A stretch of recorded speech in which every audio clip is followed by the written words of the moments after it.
We are constantly told to, trust our gut. Right, to follow your heart. Yeah, exactly. There's this incredibly pervasive idea in our culture that your emotions are this, I don't know, this sacred inner voice of absolute truth. Hmm. But based on the source material for today's deep dive, what if I told you that your emotions are absolutely not your friend? It's a huge shift in perspective. It really is. I mean, they are actually these outdated biological reactions that were, designed to keep you alive in a world full of saber-toothed tigers. Right, survival mechanism. Exactly. But today, right now, those exact same biological alarms are actively sabotaging your career, they're destroying your relationships, and really keeping you trapped in these cycles of regret. Yeah, it's a profound shock to the system when you finally realize that. I mean, we treat our feelings as facts, but they're really just primitive chemical impulses, Screaming in our heads. literally screaming, Yeah. and they are violently misinterpreting the modern world. So today, we're going on a mission. We are going to translate the complex neuroscience of all these emotional reactions for you, especially if you're entirely new to this topic. Right, breaking it all down. We're going to provide a practical, step-by-step roadmap for leveling up through the 4 stages of emotional mastery. And we'll break down exactly how to use this thing called the ESTA-P method to handle specific workplace conflicts without, totally derailing your career. Which is so needed today. Oh, absolutely. I was reading through the sources, and it just completely reframed how I view my own brain. I mean, think of it like a software update, right? That's a great analogy. If you're struggling with emotional reactivity right now, you are essentially running a million-year-old operating system in a modern corporate environment. It's glitching constantly. Yeah, your brain is trying to run like survival mode 1.0 while you're just trying to sit through a mundane Tuesday morning marketing meeting. Well, and the hardware was never meant to handle the sheer volume of non-lethal stressors we face today. I mean, the top 1% of high achievers, the people who seem totally unflappable in a crisis. Yeah, the ones who are just super chill. Right. They aren't devoid of emotion. They haven't suppressed their feelings or, turned into robots. Right. They've just learned to master the microscopic gap between feeling an emotion and actually acting on it. But to master that gap, we really have to understand what is actually happening under the hood. So let's look at the biology of the hijack. Like, why do we lose control in the first place? It's a fascinating mechanical process. The sources point to this battle between 2 very specific pieces of hardware in your brain. You've got the amygdala and the prefrontal cortex. Hmm. I think most of us have heard of the amygdala, usually in the context of fight or flight, but what is it actually doing on a mechanical level? So if you look at the evolutionary architecture of the brain, the amygdala is this small, almond-shaped cluster of nuclei, and it's located deep within the temporal lobes.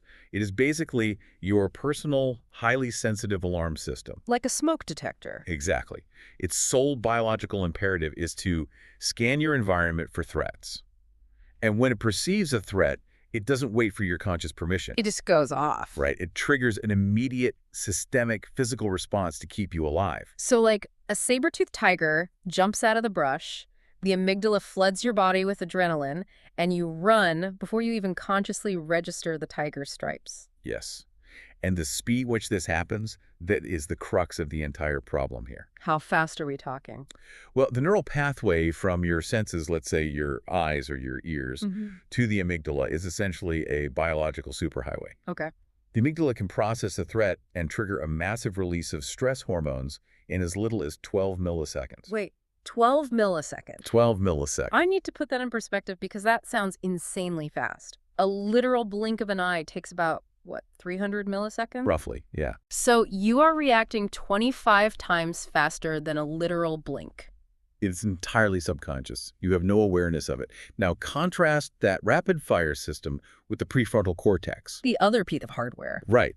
That's the part of your brain located right behind your forehead. This is the sophisticated adult in the room, so to speak. The part that hopefully pays the taxes. Exactly. It handles rational thinking, complex planning, logic, impulse control. It's the part of you that knows you really shouldn't yell at your boss. Right. But the neural pathways to the prefrontal cortex are longer and much more complex. It takes the prefrontal cortex at least 500 milliseconds to process that exact same sensory information. Oh, wow. Okay, that right there is the glitch in the software. Yep. The alarm system is operating at 12 milliseconds, and the logic center takes 500 milliseconds. So the amygdala is processing a threat 40 times faster than the rational brain. That is the biological root of what psychologists call the amygdala hijack. That makes so much sense. Because your emotional brain is reacting long before your rational brain even knows what is happening in the room.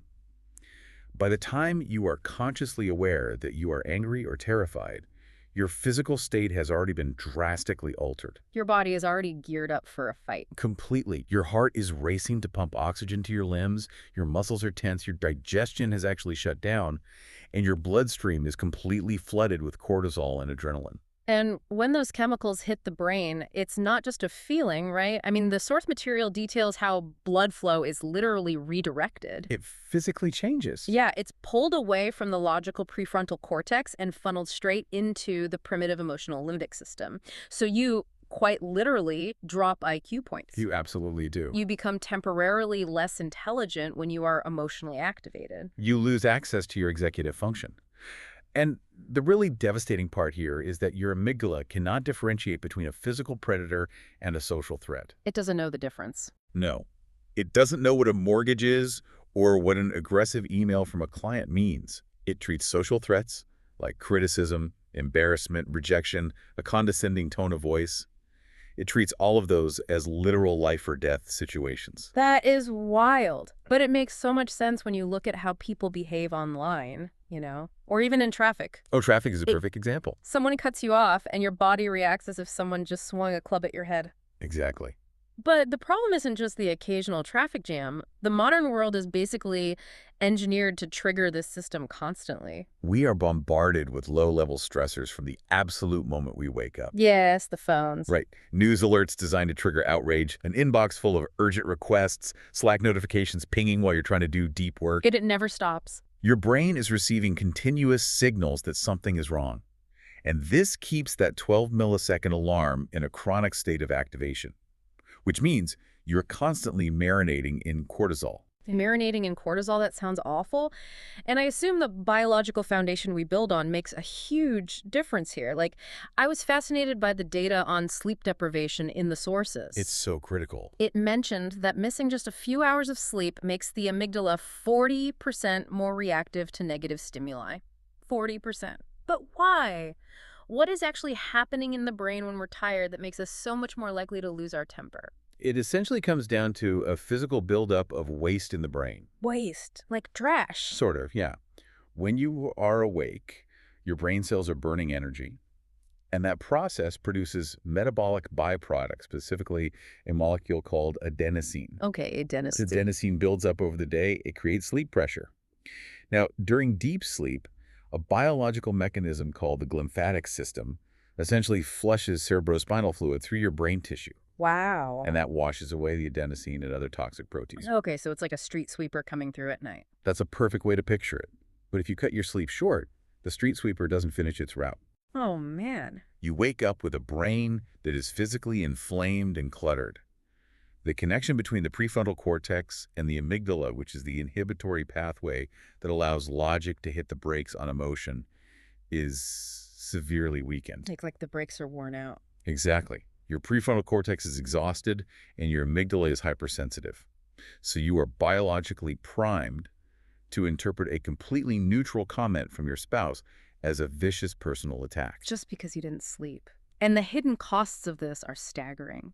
The stress hormones, the cortisol and adrenaline, they don't just vanish once the stressful moment has passed, do they? No, they have a very long half-life in the body. They linger in your system for hours, sometimes even days. Days. Yeah. So if you have an intense amygdala hijack because of a frustrating commute at 8 in the morning, that chemical residue is still floating in your bloodstream at 2 in the afternoon. Wow. It is actively sabotaging your decision-making and your patience in a crucial afternoon negotiation. It ripples through your entire week. Not to mention what it does to the hardware itself over the long term, right? The source points out that if you live in this state of chronic emotional reactivity, you are physically rewiring your brain for failure. You are. Like, people who regularly lose emotional control actually have a physically smaller prefrontal cortex. It physically shrinks. That is terrifying. You are essentially starving your own logic center of resources until it atrophies. Chronic cortisol exposure literally kills neurons in the hippocampus, which handles memory, and it degrades the neural wiring in the prefrontal cortex. It is actual structural damage. Okay, I have to push back here because this paints a pretty bleak picture. I know it sounds intense. We are dealing with a 12-millisecond biological reflex that dumps long-lasting, brain-damaging chemicals into our bodies before we even realize we're upset. Right. If this is hardwired, isn't it physically impossible to stop? I mean, it sounds like you're telling me I am biologically doomed to fly off the handle, and the only way out is to somehow never encounter a stressful situation again? And that's a completely natural conclusion to draw when you look purely at the speed of the amygdala. But that misses the most miraculous mechanism in the human brain. Which is? Neuroplasticity. Right. Yes, the initial physiological trigger, that 12-millisecond alarm, is automatic. Right. You cannot stop the initial flash of heat in your chest when someone insults your work. But you are not a slave to the reaction that follows. Okay. Because the brain is plastic, meaning it can mold and rewire itself based on experience. You can physically stretch the microscopic gap between the biological trigger and your behavioral response. Stretch the gap. So we can't stop the 12-millisecond alarm, but we can change what happens in the remaining 488 milliseconds before the logic center boots up. Exactly. You build new neural pathways that intercept the behavioral reaction. Think of it like water flowing down a hill. Okay. Right now, your emotional reaction is a deep canyon. The water, which is the electrical signal in your brain, naturally flows down the path of least resistance, straight into yelling or panicking. Right. The canyon is already carved out. Neuroplasticity is the process of digging a new trench. At first, it takes immense effort to divert the water. But every time you consciously redirect the blood flow back to the prefrontal cortex before you act, that new trench gets deeper. I see. And eventually, the calm, logical response becomes the path of least resistance. So it's not about never feeling angry or anxious. No, not at all. It's about mastering the behavioral output. But to rewire these pathways, the source material makes it really clear you have to know where your trenches are currently dug. You need a baseline. Yeah, you can't just jump from being highly reactive to being a Zen master overnight. There is this evolutionary journey of emotional control, and it's broken down into 4 distinct levels of mastery. And as I read through these, I think everyone listening is going to painfully recognize exactly where they live most of the time. It is a very confronting roadmap because it requires absolute honesty with yourself.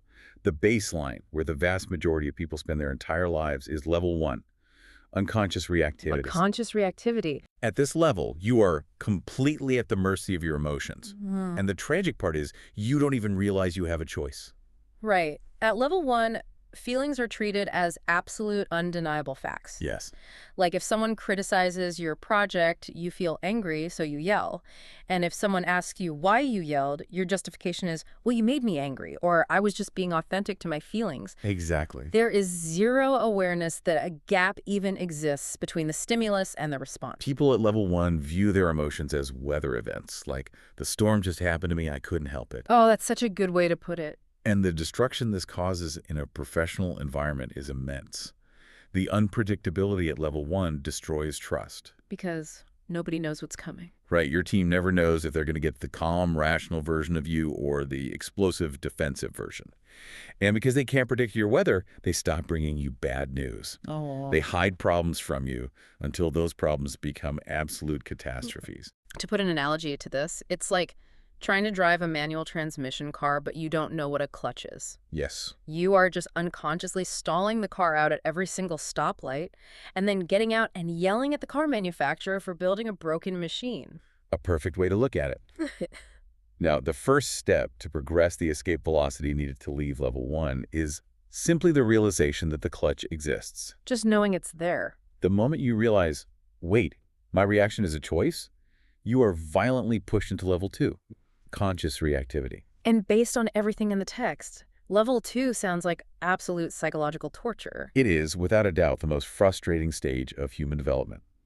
In level 2, you are acutely aware that you are having an emotional reaction. You feel it happening. You feel the heat rising, your prefrontal cortex flickers online just enough for you to know, I'm about to say something that will deeply damage my career. But your new neural pathway isn't strong enough yet. So you do it anyway. So you choose to act on the destructive impulse anyway. You are grinding the gears on the manual transmission. You hear that terrible metallic screeching sound. Yeah.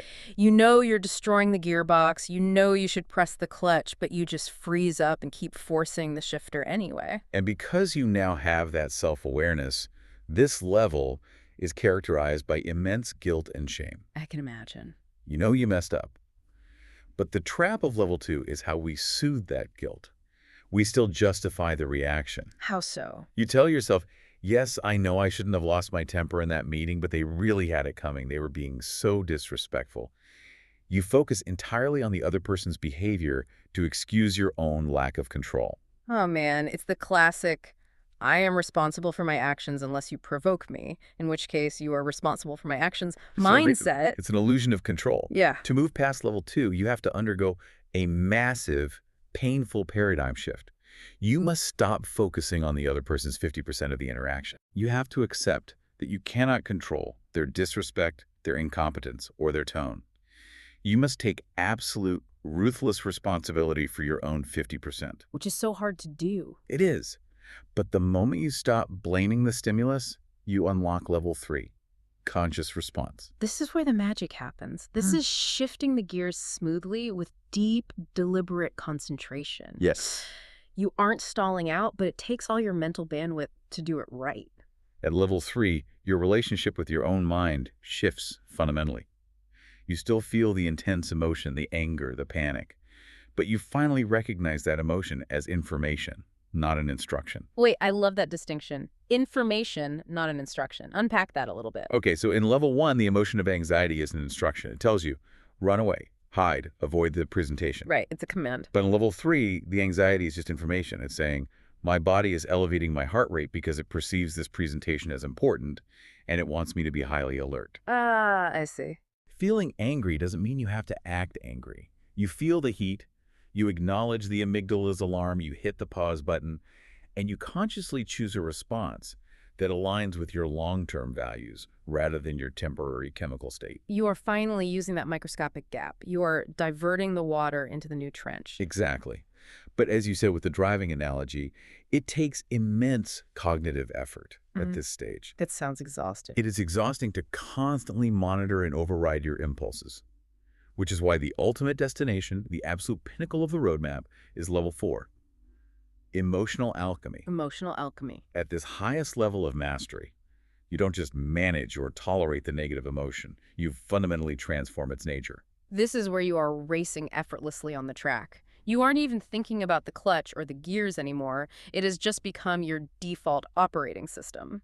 At level 4, anger is no longer something you have to suppress.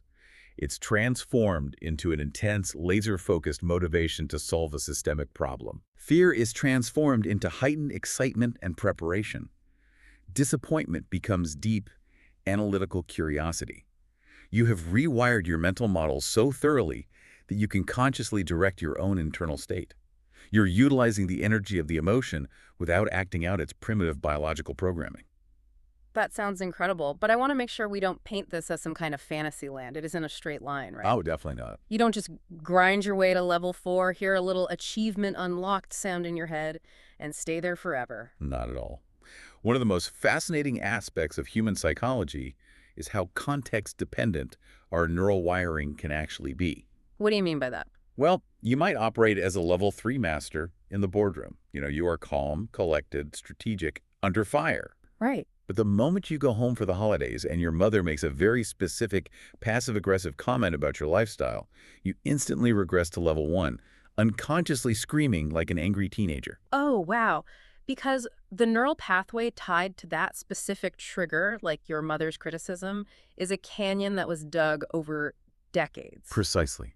The goal isn't absolute, unshakable perfection in every single moment of your entire life. That's a relief. The goal is recognizing your current level in any given context and possessing the tactical tools to actively upgrade it when it matters most. So, practically speaking, what does this mean for you, the listener, today? Right. The most critical, life-changing leap you can make is getting from level 2, where you know you're messing up but doing it anyway, to level 3, where you actually intercept and stop the reaction in real time. That's the biggest hurdle. But to make that leap, You can't just rely on good intentions. Huh. When your amygdala is screaming at you, philosophy goes straight out the window. It really You does. need a highly tactical emergency brake. You need a mechanical way to force your prefrontal cortex back online when you are under extreme pressure. Which brings us to the SDOP method outlined in the source material. And I want to be clear here. This is not just a cute corporate acronym. Right. It's not just HR jargon. No, it is a targeted neurological intervention designed specifically for the moment of an amygdala hijack when your rational brain has temporarily left the building. Okay, let's walk through this step by step, but let's apply it to the real world so we can see the mechanics. STOP. Stop. Take a breath. Observe. Proceed. Let's do it. Let's take a classic high-stakes workplace nightmare. The meeting ambush. Oh, the worst. Right. You are presenting a project you've worked on for 3 months. A colleague from a different department in front of the VP and the whole team disrespectfully challenges your core data. Setting the stage. They imply you haven't done your research, and their tone is just dripping with condescension. The 12-millisecond trigger hits, your heart starts pounding, your face flushes hot, and your amygdala is screaming, "Destroy them!" You are fully hijacked. Totally. The cortisol is flooding in. So step one is stop. Mhm. The moment you notice those physical cues, and the key here is noticing the body, not the thoughts. Right. Because the body reacts first. You must physically stop whatever you are doing. Literally. Literally close your mouth. If you are leaning forward aggressively, sit back. Drop your shoulders. Freeze your physical momentum. What does freezing physically do to the brain? It acts as a pattern interrupt. Your amygdala has initiated a motor action sequence. It is preparing your vocal cords to yell or your body to fight. Right. By consciously forcing your skeletal muscles to stop moving, you send an immediate mechanical feedback signal up the spinal cord to the brain that basically says, wait, the physical body is not executing the fight program. Oh, wow. It creates a fraction of a second of doubt in the emotional limbic system. You are intentionally throwing a wrench into the automatic software program. Exactly. Okay, so you've physically stopped, you've closed your mouth, now you move to take a breath. But the source is very specific here. It's not just a quick gasp of air, is it? No, a quick shallow gasp from the chest actually reinforces the panic. You deploy a specific breathing protocol, usually blocks breathing or a variation. The recommended cadence is inhale deeply through the nose into the belly for 4 seconds, hold that breath for 4 seconds, and exhale slowly through pursed lips for 6 seconds. 4 in, 4 hold, 6 out.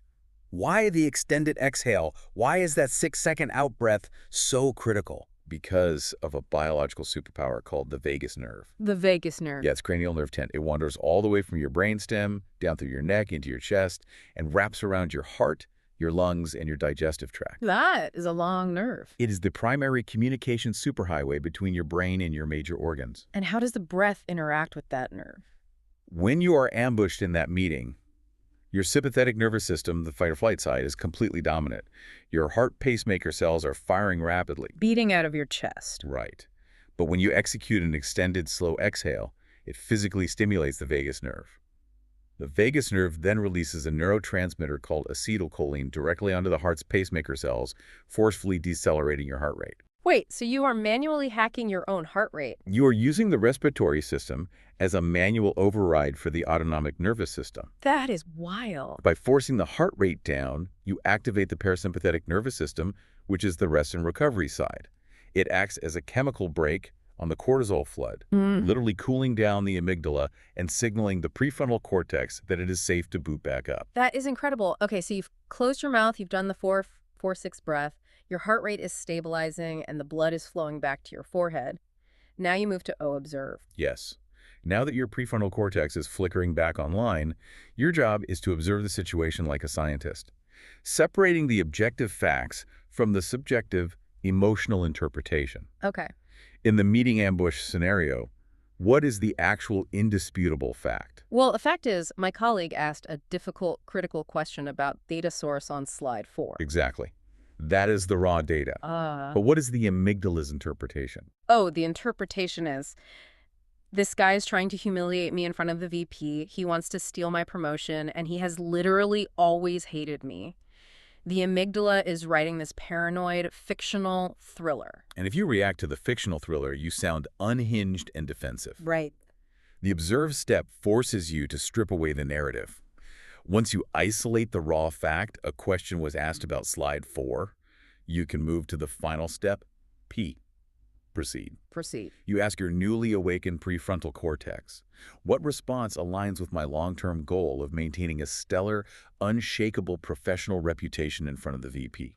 So instead of snapping back with a defensive insult, which is what the amygdala wanted, you proceed by leaning into the fact. Exactly. You ask a clarifying question. You say, that's an interesting perspective on the data, John. Can you walk me through specifically which metrics you feel are misaligned with the current market trends? Perfect. You've entirely flipped the script. You look incredibly composed. You haven't given up any ground. And you've put the intellectual burden of proof completely back on him. You have beautifully utilized the gap.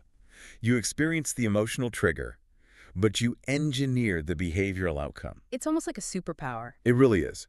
Now let's look at how this applies to another scenario that traps people constantly, because the context is slightly different.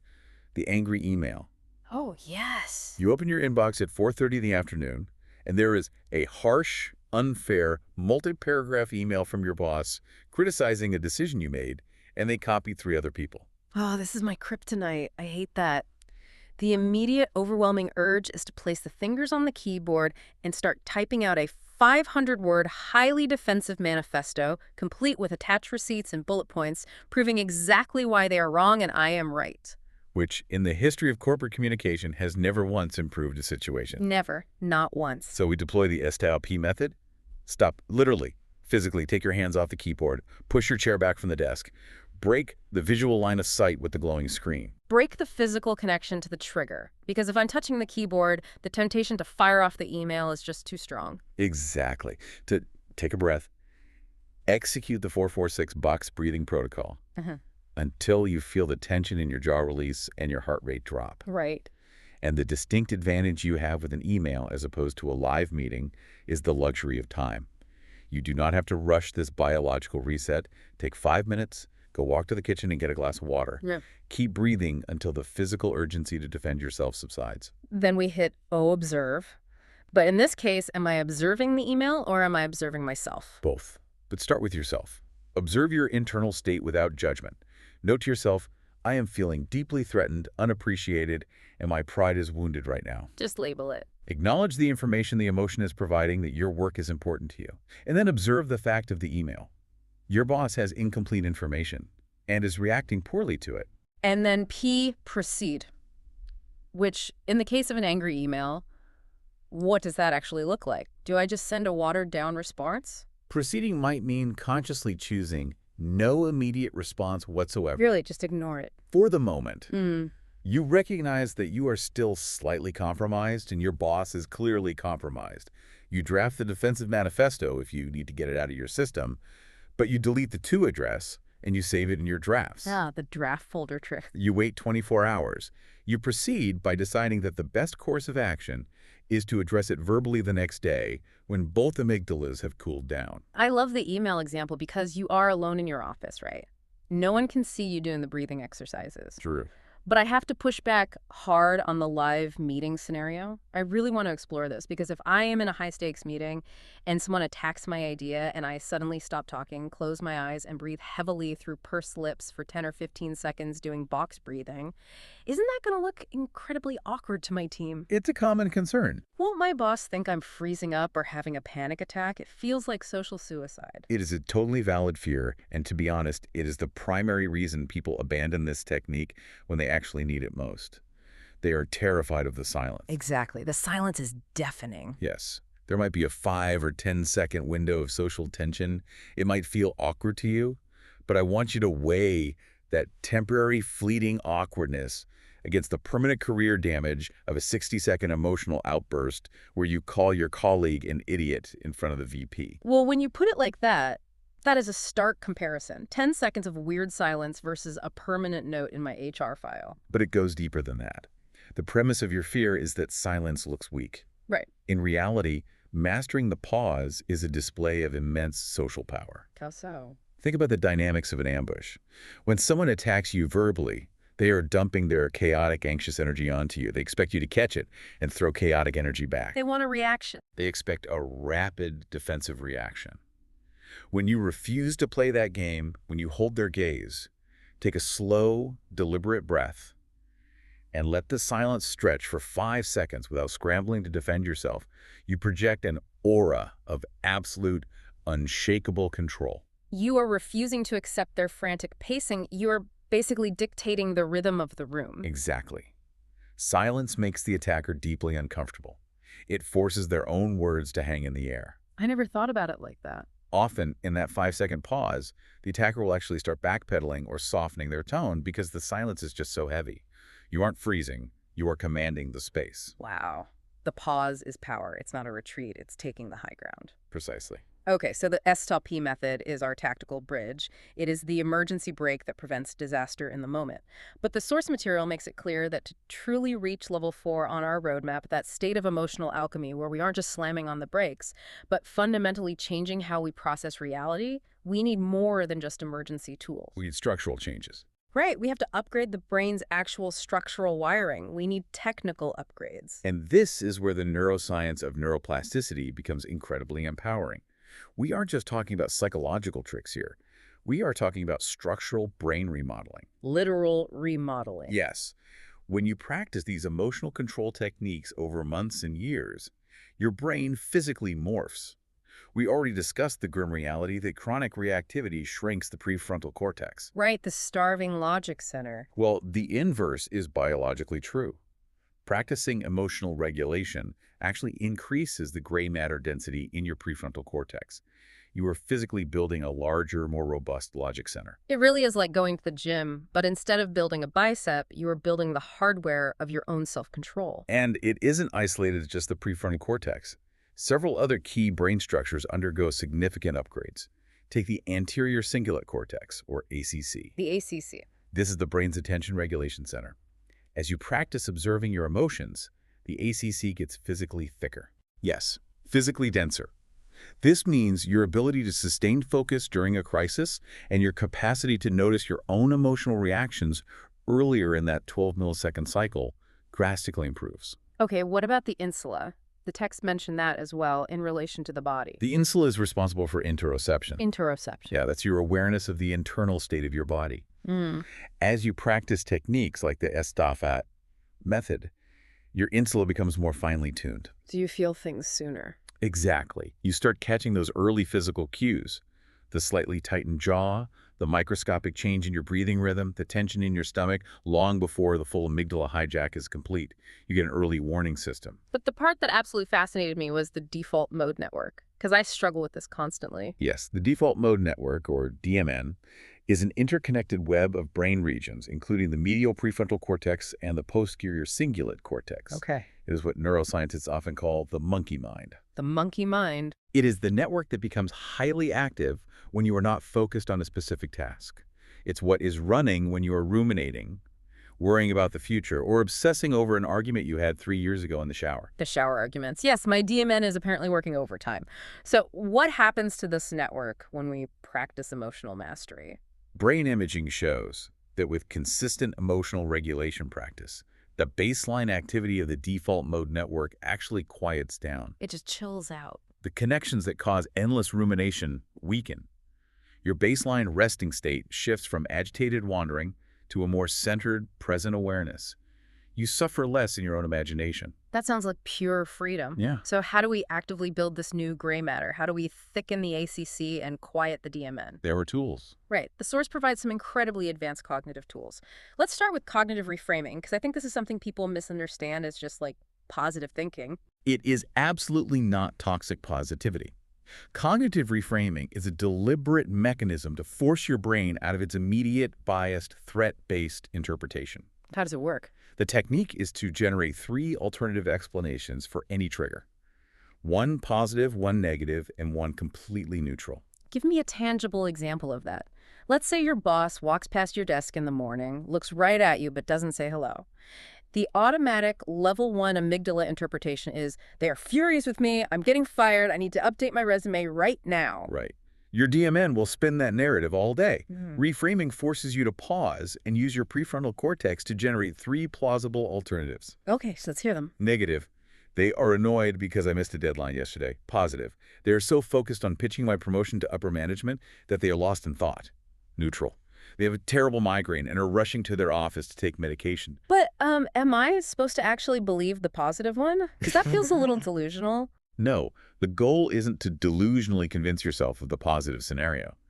The neurological goal is simply to force the prefrontal cortex online to do the work of generating options. Oh, I see. The moment you generate three alternatives, your brain is forced to realize that its initial catastrophic thought is just a hypothesis. It's not an undeniable fact. Right. It breaks the absolute certainty of the emotional reaction, which immediately lowers your anxiety. I love that. You are basically introducing reasonable doubt to your own paranoia. Exactly. Another tool in the arsenal is emotional labeling. And when I read this, I immediately thought of taking my car to a mechanic. That's a good analogy. Like, if my engine is failing and I tow it to the shop, I can't just walk in and say, my car makes a bad noise. The mechanic can't do anything with that. I have to be granular. I have to say, there is a high-pitched squeal in the brakes when I decelerate, or there is a deep grinding sound in the transmission in second gear. That is a brilliant analogy for what we do to our brains. Most people have a terrible, infantile emotional vocabulary. They really do. When they're overwhelmed, they just say, I feel bad, or I'm stressed, or I'm pissed off. But stress is just a bad noise in the car. It gives you no actionable data. So how does labeling fix the engine? When you move beyond generic terms and use highly granular specific emotional labels, saying to yourself, I feel deeply disappointed because my expectations weren't met, or I am feeling paralyzed by the ambiguity of this project, or I feel socially excluded by my team, you engage a very specific neural process. Which is what? Putting a precise linguistic label on an emotion requires the use of the right ventrolateral prefrontal cortex. And studies show that activating this language center literally, measurably decreases the activity in the amygdala. So just finding the precise word for the pain actually reduces the pain. Yes, it shifts the brain's processing power from the feeling center to the language and logic centers. You are diagnosing the specific part of the engine that is failing, which instantly makes the problem feel solvable. That is incredibly practical.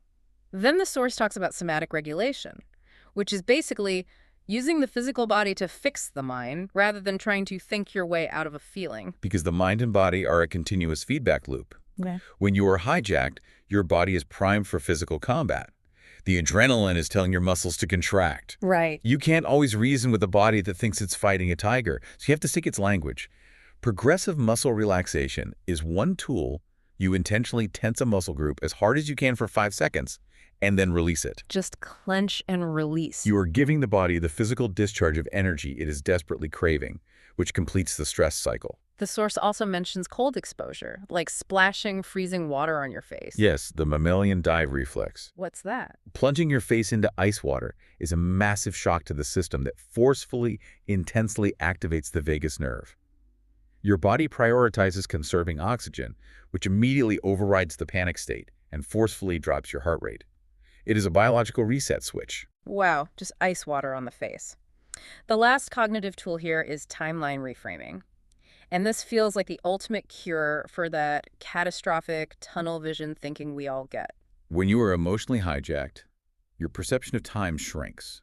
Your brain convinces you that the current pain, embarrassment, or anger will last forever. It feels endless. Timeline reframing forcefully expands your perspective. You ask your prefrontal cortex, how will I feel about this angry email in an hour? How will I feel about it in a week? How will I feel about it in a year? And almost always the honest answer is, I won't even remember this guy's name in a year, let alone this specific email. Exactly. It instantly shrinks the perceived threat down to its actual microscopic size in the grand scheme of your life. Now, there is one neurological factor mentioned in the text that completely blew my mind, and it has to do with the people around us, mirror neurons. This might be the most crucial concept for anyone trying to sustain emotional mastery. It's wild. Mirror neurons are a specific class of brain cells located in the premotor cortex and the inferior parietal lobule. They fire both when you perform an action and when you observe someone else performing that same action. So if I watch you pick up a cup of coffee, the neurons in my brain that would pick up a cup of coffee light up, even though I'm not moving. Yes, they are the biological basis for human empathy, learning by imitation, and social cohesion. Okay. But here is the terrifying implication. It means that your brain is literally, physically mimicking the neural patterns of the people you spend the most time with. Your brain is running a simulation of their emotional state. Wait, so if my social circle or the team I work with every day is constantly outraged, If they are always gossiping, complaining, acting like victims, and reacting emotionally to every little inconvenience. Your mirror neurons are firing in sympathy with their reactivity all day long. Oh, You no. are literally training your brain to become more anxious and reactive simply by occupying the same space as them. Your social circle physically dictates your brain's capacity for emotional control. That is just wow. You cannot master your own emotions if you are swimming in a sea of unchecked, toxic reactivity. Yeah. You will biologically synchronize with the chaos around you. That is terrifying and empowering all at once. Choose your friends based on their prefrontal cortex. That's pretty much. Okay, so let's say we do this. We curate our environment, we use the cognitive tools, we thicken our ACC. Once your brain is physically capable of handling intense emotion without short-circuiting, you unlock the highest level of the roadmap. You reach Section 5, emotional alchemy, turning toxic waste into rocket fuel. This is the hallmark of level 4 mastery. Mm. Most people, even people at level 3, view negative emotions as liabilities. Right. They see fear or anger as a tax they have to pay, something to be suppressed, managed, or politely ignored. But an emotional alchemist views these dense, uncomfortable emotions as raw, potent energy and vital data. Let's decode these negative emotions because the source material flips the script on how we should view them. Let's start with the big one, the one that gets people fired the most, anger. Anger is completely misunderstood in corporate environments. We view it as inherently destructive. But biologically, anger is simply a massive flood of energy meant to protect what you value or to combat a perceived injustice. It is a biological mobilizing agent. So how does an alchemist use it? The alchemy happens when you cleanly separate the raw energy of the anger from its initial target. Okay, explain that. In level 1, the anger is directed at a person. I'm going to destroy John for insulting my project. In level 4, you discard the destructive interpersonal urge, but you keep the adrenaline. Oh, I see. You harness that intense, laser-focused, high-octane energy to aggressively solve the systemic problem that allowed the insult to happen, or to push through a massive workload to prove the project's viability. You use the fuel to build the engine, not to burn down the garage. What about fear? We spend millions of dollars trying to rid ourselves of fear. Which is a mistake. Fear is your internal compass pointing directly at what you value. You do not fear losing things you don't care about. That's very true. Furthermore, if a professional goal doesn't scare you a little bit, it probably isn't big enough to stretch your capabilities. It's in your comfort zone. So courage isn't about eliminating fear. Courage is an illusion if there is no fear. Courage is the alchemy of acting with the fear. You acknowledge the fear is there, and you use the heightened senses and the nervous energy it provides to hyper-prepare for the pitch or the negotiation. You let it sharpen you. And sadness or disappointment, these feel like purely draining emotions. There's no adrenaline in sadness. There isn't adrenaline, but there is immense clarity. Disappointment is a clarifying emotion. It violently strips away the noise and the ego, and it shows you what you authentically value versus what society or your parents told you to value. Right. It shows you what genuinely hurts to lose, which recalibrates your true north. Frustration is one that I think plagues the modern workplace daily. Just that buzzing, grinding feeling of being stuck. Frustration arises specifically from the gap between where you currently are and where you believe you should be. Yep, feeling that. Alchemists decode frustration as a glaring signal that their current skills, their current network, or their current strategies are officially outdated. Instead of complaining in the break room about how unfair the system is, they use the deeply uncomfortable itch of frustration as the exact motivation needed to read a new book, take a course, or upgrade their capabilities. And anxiety. We literally live in an age of anxiety. How do you alchemize a feeling that makes you want to curl into a ball? Anxiety is fundamentally a forward-looking planning tool that has gone rogue. Gone rogue, yeah? It is your brain trying to anticipate future threats to keep you safe. The alchemy of anxiety is taking it out of the realm of vague, paralyzing rumination and forcing it into specific tactical preparation. By using the labeling we talked about earlier. Exactly. You sit down with a piece of paper and you interrogate the anxiety. What exactly am I worried about happening during this product launch? Okay, I'm worried the server will crash. Great. What are 3 concrete, actionable steps I can take today to mitigate that specific risk?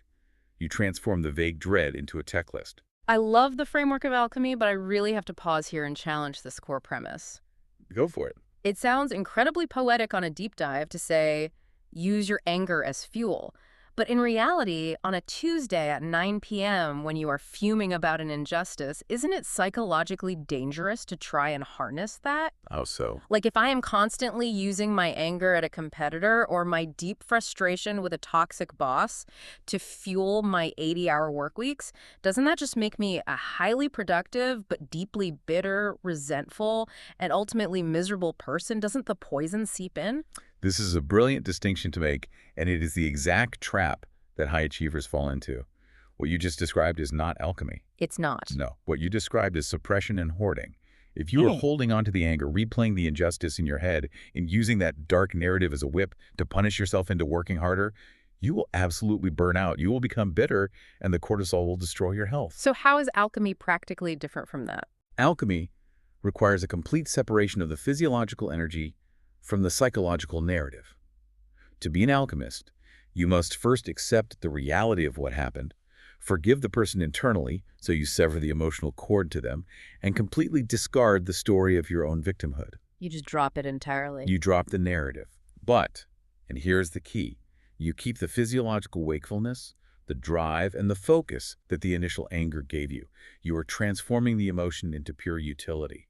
You are burning the fuel completely so it doesn't rot in the tank and poison you. Wow. You burn the fuel so it doesn't rot in the tank. That requires an incredible amount of self-awareness. It does. And to be able to perform this kind of high-level emotional calculus under extreme pressure, you can't just wait until you're in the middle of a corporate crisis. You have to build an unshakable foundation during times of calm. Which brings us to the final piece of the source material, Section 6, Building the Emotional OS and Long-Term Confidence. You cannot build a resilient mind on a fragile, neglected biological foundation.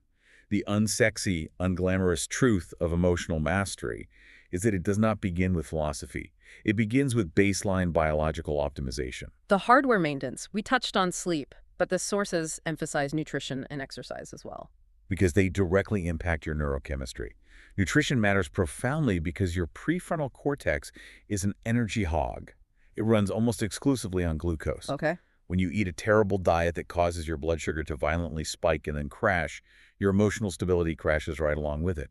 A hypoglycemic brain simply cannot regulate an amygdala. Hangry is a real neurological state. It is a state of executive dysfunction. And exercise is critical not just for cardiovascular health, but for brain health. How does that connect to emotions? Intense physical exercise stimulates the release of BDNF, brain-derived neurotrophic factor. Think of BDNF as miracle grow for your brain. Miracle Grow, I like that. It promotes synaptogenesis, the growth of new neurons and synapses, particularly in the hippocampus and the prefrontal cortex. Exercise literally fortifies the neural pathways required for emotional control. So once the biological baseline is set, you're sleeping, you're eating right, your BDNF is flowing, how do we actively build that unshakable resilience? The source talks about something called strategic stress exposure. This is how you build an emotional immune system. You have to deliberately seek out and expose yourself to controlled discomfort. I absolutely love this concept because it makes so much sense mechanically. It's exactly like a vaccine. Yes, precisely. With a vaccine, you are giving your immune system a tiny, manageable, deadened dose of a virus. Your body fights it off, and in the process, it learns exactly how to manufacture the antibodies. So when the real lethal virus hits you months later, your body says, oh, I know exactly what this is. I have the exact weapon to kill it, and you barely get the sniffles. That is the exact biological mechanism of strategic stress exposure. You are vaccinating your nervous system against panic. When you take a freezing cold shower every morning, or when you push yourself through a brutally hard physical workout, or when you volunteer for a terrifying public speaking engagement, you are intentionally putting your body into a physiological state of high stress. Your heart is pounding, your adrenaline is spiking, your brain is screaming at you to quit. But you don't quit. Right. You stay in the discomfort. And by doing so, you are practicing keeping your prefrontal cortex online, keeping your mind calm, and keeping your focus steady while the biological alarms are blaring. You are teaching your brain that a spike in heart rate does not equal death. Which fundamentally changes how we view and build confidence. I feel like modern culture pushes this idea that confidence is standing in front of a mirror, hyping yourself up with positive affirmations, telling yourself you are amazing. That is fragile synthetic confidence. It crumbles the moment reality punches you in the face. Yeah, it really does. True, unshakable confidence is strictly evidence-based. It is a stack of undeniable proof.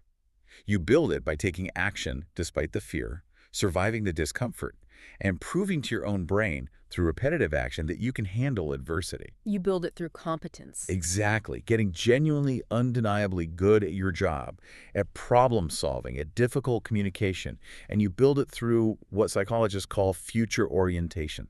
Future orientation. What does that look like in practice? It means making decisions in the present moment based on the confident, emotionally masterful level 4 person you are committed to becoming, rather than the reactive, fearful level 1 person you used to be. Oh, that's powerful. When faced with a choice to yell or to breathe, you ask, what would the future masterful version of myself do right now?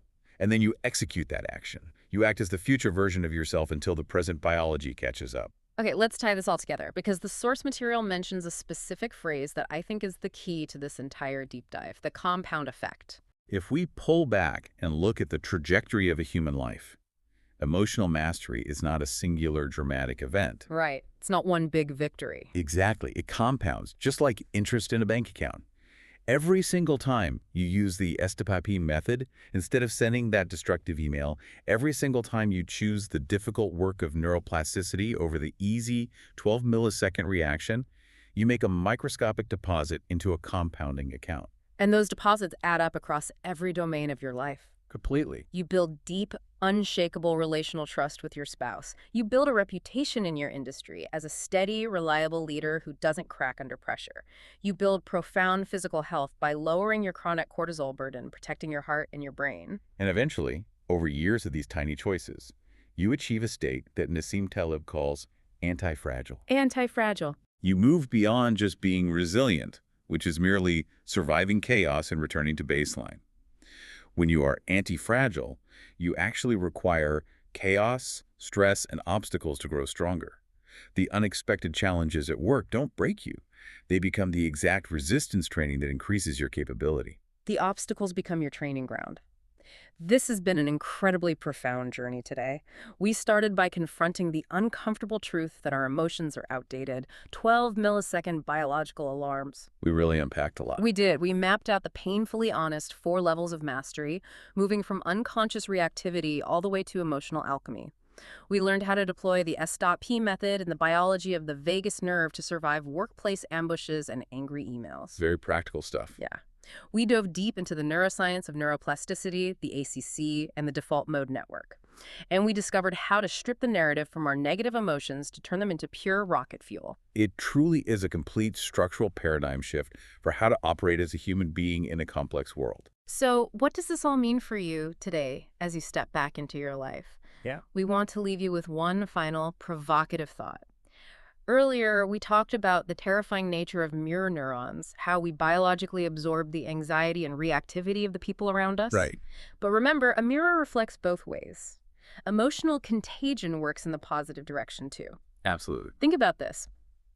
Every single time you manage to stay calm in a chaotic, high-stakes, high-pressure situation, you aren't just saving your own career. Because of the way human brains wirelessly network and synchronize with one another, your active, engaged, powerfully calm prefrontal cortex acts as a stabilizing biological anchor for everyone else's hijacked amygdalas in the room. It's incredible how that works. When you master the microscopic space between your own stimulus and response, you become a source of peace for others. So ask yourself, as you build this new operating system, whose lives in your orbit are you quietly, profoundly transforming simply by being the calmest person in the room? That is the ultimate power of the OS update. You're not just fixing your own glitches, you're upgrading the whole network. Until next time, keep exploring the deep end.